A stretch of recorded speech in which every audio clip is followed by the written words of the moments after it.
घरों में अकीदे महफूज रहते हैं। इसलिए कम से कम ईमान की हिफाजत के लिए अपने बच्चों को पढ़ाइए, अपने बच्चों को दीन सिखाइए। करेंगे इंशाल्लाह मेहनत से पढ़ाई, पढ़ेंगे मदरसों में, बच्चों को पढ़ाएंगे, बच्चे मोबाइल चलाएंगे। बेटे क्यों हंस रहा है तू छोटे वाले? मेरे लाल, जो बचपन में मोबाइल चलाएंगे वो बुढ़ापे में और जवानी में भीख मांगेंगे। ये लिख लो और तावीज बना के डाल लो, या तो चोरी करेंगे या भीख मांगेंगे। फाइनल बात, इन दोनों चीजों से बचना है तो फिर कलम हाथ में ले लो, जहां बैठे होगे वहां बैठ के हुकूमत करोगे। शर्त है कि तालीम आपके पास होनी चाहिए, इल्म आपके पास होना चाहिए। और ये कोई ना सोचे कि मुझे नौकरी करनी है पढ़ के, ये सोच के बिल्कुल मत पढ़ना कि नौकरी करनी है। जरूरी नहीं है आप नौकरी करें, आप नौकरी के लिए नहीं, आप हुकूमत के लिए पैदा किए गए, नौकरी की नहीं। आप इसलिए पढ़िए ताकि हम अपने समाज, अपने मुल्क को बेहतर करें। इसलिए कि जहां तालीम होती है वहां निखार आता है, वहां तरक्की आती है, वहां पे बर्बादी नहीं होती, वहां पे आबादी आया करती है। इसलिए मेरे भाइयों आपसे गुजारिश है, पढ़ें, बच्चों को पढ़ाएं, खुद भी मेहनत करें, बच्चों को भी मेहनत कराएं। और मेरे बच्चों से गुजारिश है, आप मोबाइल ना देखें। अम्माओं से आखिरी गुजारिश है, बहनों से आखिरी गुजारिश है, बेटियों से आखिरी बात, बच्चे रोएं तो इनके हाथ में टुनटुना बजा के ना देना। बच्चे रोते ना तो दे दिया बजा के, ले। अपना आप क्या कर रही है? खाला आई है, उससे बातें मिला रही, और खाला से भी एक भी दीन की बात नहीं। अब तुम्हारी नन तो न लड़ती और सास तो गाली नहीं देती तुम्हारी। बस यहीं से आगाज होता है, इख्तिताम यहां होता कि गला घोट दी अब के बोले तो एक ढंग की बात नहीं, सिवाय चुगली और गीबत के एक बात नहीं। मेरी बेटी, मेरी बहन, जब तेरा बच्चा रोए मोबाइल ना दे, इसे गोद मेरे सीने से लगा। इसलिए कि जिन बच्चों को माँ बाप सीने से लगाते हैं वो बच्चे बुढ़ापे में अपने माँ बाप को सीने से लगाएंगे। अगर आज तुम बच्चों को सीने से नहीं लगाओगी, कल आपके बच्चे आपको सीने से नहीं लगाएंगे। और दूसरी बात, इनको सीने से लगा के लोरियां देना ये इनका हक है। इन्हें मोबाइल दे करके वक्त जाया न करो। अगर ये छोटे बच्चे हैं इन्हें सीने से लगाओ और इन्हें लोरियां दो। जब लोरियां अच्छी होंगी बेटे भी नेक बनेंगे। गाने सुना के ना सुना बल्कि ये सुना, मैं सोच रहा हूं या मुस्तफा कहते कहते कुले आखसल्ले अला कहते। वाह वाह वाह, सुभान अल्लाह, सुभान अल्लाह, क्या कहना। इसलिए मेरी बहनों से गुजारिश है, अपने बच्चों को मोबाइल ना दें। इन्हें बचपन में गोद इनका हक है तो इन्हें गोद दें, इनको लोरियां दें, इनको सीने से लगाएं, इनको प्यार करें। मैं उन बापों को मुबारकबाद पेश करता हूँ जिन्होंने अपने बच्चों को हाफिज कुरान बनाया गया।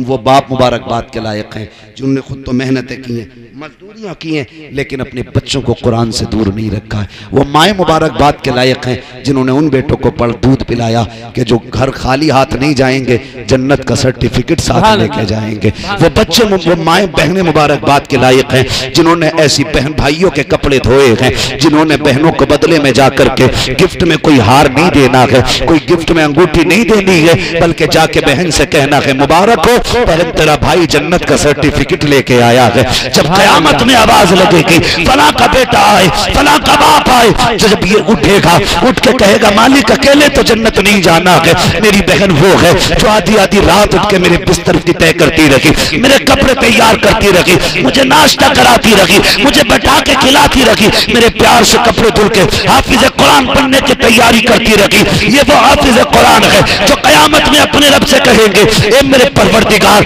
किसी ने भाई को दूल्हा बनते देखा, इतनी खुशनकी हुई होगी बहन, किसी माँ ने बेटे को दूल्हा बनते देखा, इतनी राजी नहीं हुई होगी जितनी मेरी माँ, मेरी बहन मेरे हाथ में कुरान की सनद देख के राजी हो रही थी। वो फख्र से कहती थी वो देखो मेरा भाई आ रहा है, खाली हाथ नहीं आ रहा है, जन्नत का सर्टिफिकेट लेके आ रहा है, जन्नत का टिकट लेके आ रहा है। मुबारकबाद के लायक है बहनें जिन्होंने इन भाइयों के कपड़े धोए हैं, जिन्होंने कुरान सीने में लिया है। और खुदा की कसम ये बरकतें पता चलेंगी जब कयामत में इनके बापों के सर पे ताज रखा जाएगा। जमाना देखेगा, कोई कहेगा कोई नबी है, कहा नहीं नबी तो नहीं है। फिर पूछा जाएगा जिसका ताज इतना रोशन है ये कोई वली तो होगा, कहा वली भी नहीं है। कहा फिर कौन है, कहा ये हाफिज कुरान का बाप लाया जा रहा है। सुभान अल्लाह, सुभान अल्लाह, सुभान अल्लाह, क्या बात। अल्लाह सलामत रखे। और मैं हाफिजों से भी एक बात कह के जाऊंगा, मेरे बच्चों मेरे भाइयों, मेरी एक बात याद रखना, ये जो आज हाफिज कुरान बने हो ना, माशाअल्लाह, शायद पूरी जिंदगी आप अपने बाप को अलिफ अलहम्द के अलिफ से लेके वन्नास के सीन तक पूरा कुरान ना सुना सको। हो सकता नहीं सुना पाओगे। 99% हाफिज कुरान अपने बाप को कुरान नहीं सुना पाते। क्यों? क्योंकि बाप को फुर्सत ही नहीं मिलती। कभी बहन बेटी के हाथ पीले करने, कभी घर की दवाइयां, कभी बच्चों के खर्चे उसे घर में बैठने नहीं देते। वो एक दिन ये नहीं कह पाता बेटे 8 दिन के लिए फुर्सत है मुझे कुरान सुना। वो तो सूरज निकलने से पहले निकल जाता है और सूरज छुपने के बाद आता है। वो तो सोते हुए बेटे का मत्था चूम के सो जाता है यार।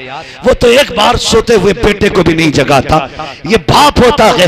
हाफिजो तुमसे गुजारिश है, आपको जो हाफिज कुरान बनाया गया है इसलिए नहीं कि तुम चंदे करो, इसलिए नहीं बनाया गया कि तुम जाके सिर्फ मस्जिद तलाश करो। इमामत ये इज्जत देने वाला मामला है। अल्लाह जिसे इज्जत देता है उसे कौम की इमामत अता फरमाता है, यह अलग मसला है। लेकिन तुम्हारी भी एक जिम्मेदारी है, अगर बाप का जनाजा उठे और तुम जिंदा हो तो जब दुनिया मिट्टी डाल के वापस आ रही हो तुम्हें पलट के नहीं आना है, तुम्हें लौट के नहीं आना है, बल्कि बाप की कब्र हो या भाई की कब्र हो बैठ के कहना कि अब्बा पूरी जिंदगी कुरान ना सुन सका, न तुझे फुर्सत थी न मुझे फुर्सत थी, आज तू भी फुर्सत में है मैं भी फुर्सत में हूँ। जब दुनिया मिट्टी डाल के चली जाए तुम्हें पूरा कुरान सुनाना है, उसके बाद कब्र से उठना है। मेरा ईमान कहता है कुरान पूरा होने से पहले अल्लाह तेरे बाप को जन्नत में बख्शिश का परवाना अता फरमा दे।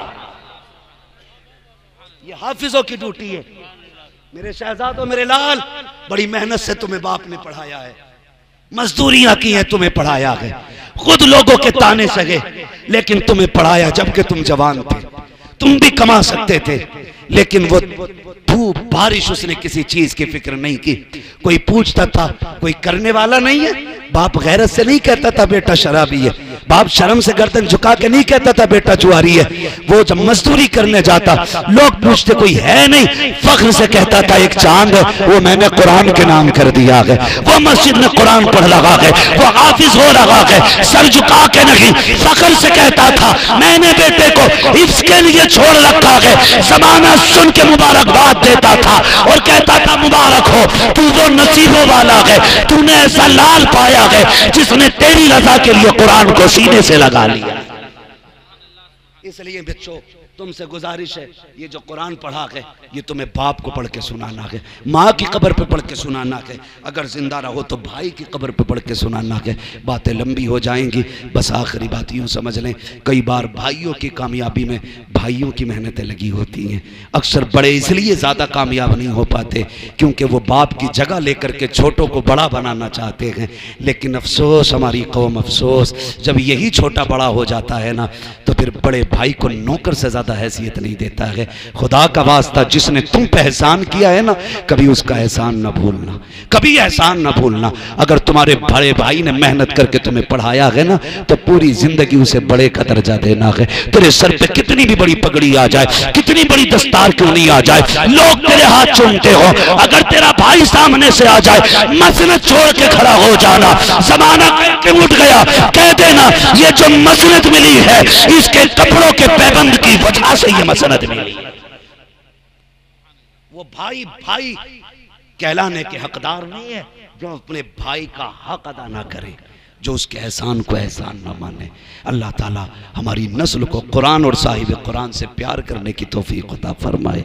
हज़ारों साल नरगिस अपनी बेनूरी पे रोती है, बड़ी मुश्किल से होता है चमन में दीदा पर पैदा। इस इदारे ने आपके बच्चों को हाफिज बनाया है।